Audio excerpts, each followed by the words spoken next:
En este video vamos a desarrollar los contenidos necesarios para resolver desde el trabajo práctico 5 al 8, propiedades químicas de los compuestos orgánicos. Siempre que hablemos de propiedades químicas, vamos a hacer referencia a las reacciones que pueden experimentar los compuestos orgánicos.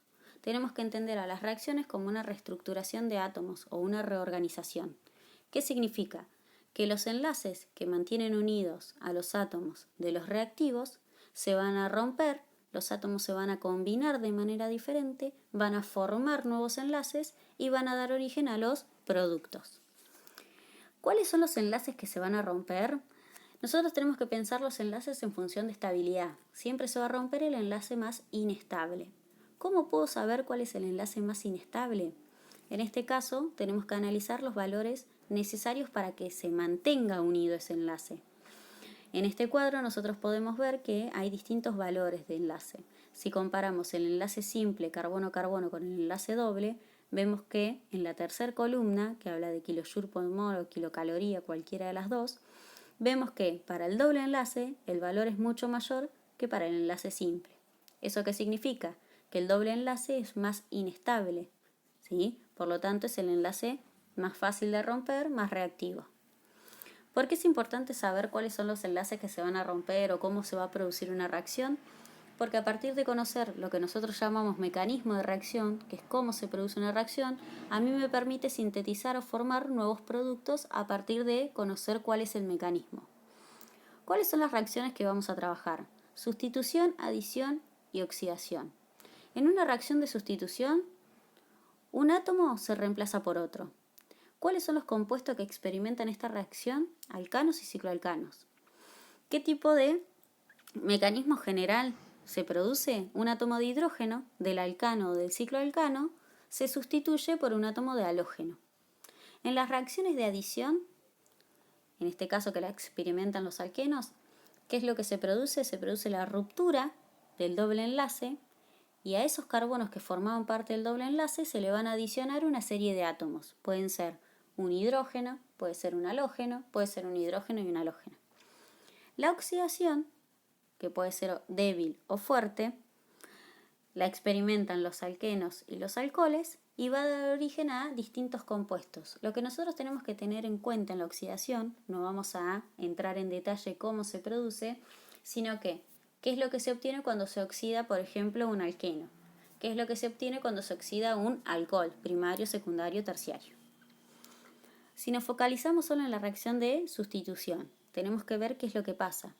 Un alcano se va a sustituir con un halógeno. En este caso tenemos el butano y bromo. ¿Qué es lo que pasa? El butano pierde el hidrógeno que está en rojo y va a formar un enlace con uno de los halógenos. Tanto el hidrógeno como un bromo que quedarían sobrando se van a unir, van a formar un nuevo enlace para dar origen a una molécula de hidrácido. En el segundo ejemplo nosotros tenemos un cicloalcano. Los cicloalcanos podemos diferenciar dos productos. Los que se obtienen con ciclos de 3 y 4 átomos de carbono y los que se obtienen con ciclos de ciclo 5 y 6.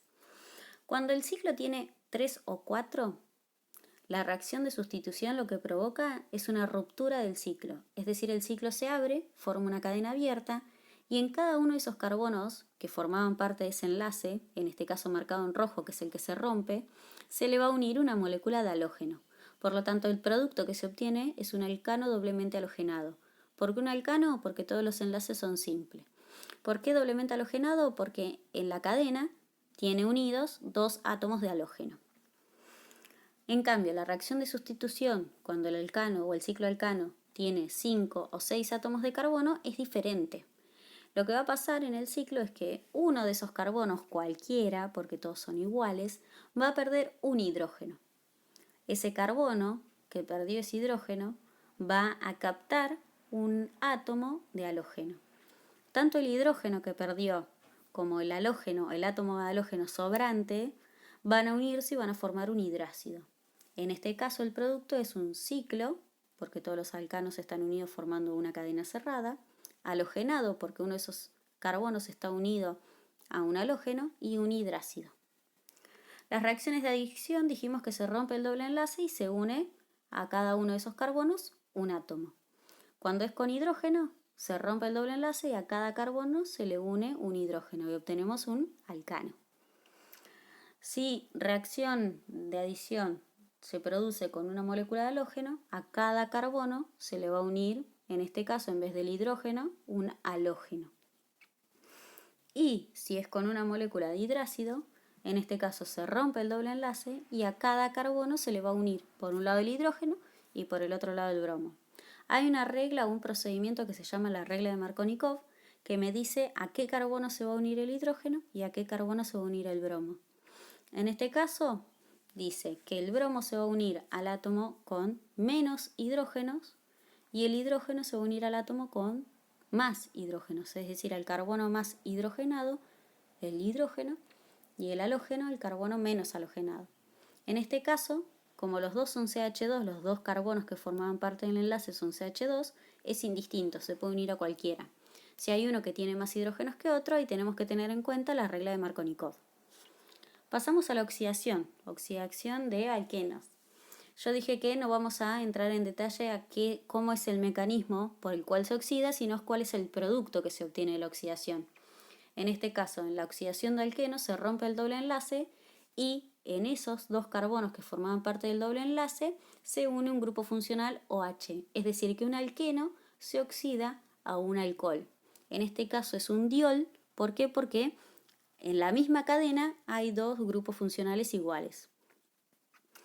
Cuando hablamos de oxidación, también tenemos que mencionar la oxidación de un alcohol primario. El alcohol primario puede sufrir dos oxidaciones, débiles o fuertes. Lo único que va a cambiar es el producto. No hacemos pie o no hacemos foco en el mecanismo. Cuando un alcohol primario se oxida, por eso reemplazo el oxidante con una O débil, lo que se obtiene es un aldehído. En cambio, cuando un alcohol primario se oxida con un oxidante fuerte, se oxida y se obtiene un ácido carboxílico. Recordemos que el alcohol va a ser primario cuando está unido a uno de los extremos. Va a ser secundario cuando está unido en el interior de la cadena, como en este ejemplo, que un alcohol secundario, ante un oxidante débil o fuerte, no importa, siempre se va a oxidar a cetona. No puede oxidarse nunca ácido porque no le da la cantidad de enlaces. Y por último, el alcohol terciario con un oxidante no reacciona. ¿Por qué? Porque el alcohol terciario es un alcohol en el cual el OH está unido a un carbono que tiene ya 3 enlaces. Por lo tanto, no puede formar un doble enlace con oxígeno para dar un aldehído, una acetona o un ácido. No le permite la cantidad de enlaces. Por lo tanto, decimos que el alcohol terciario no reacciona.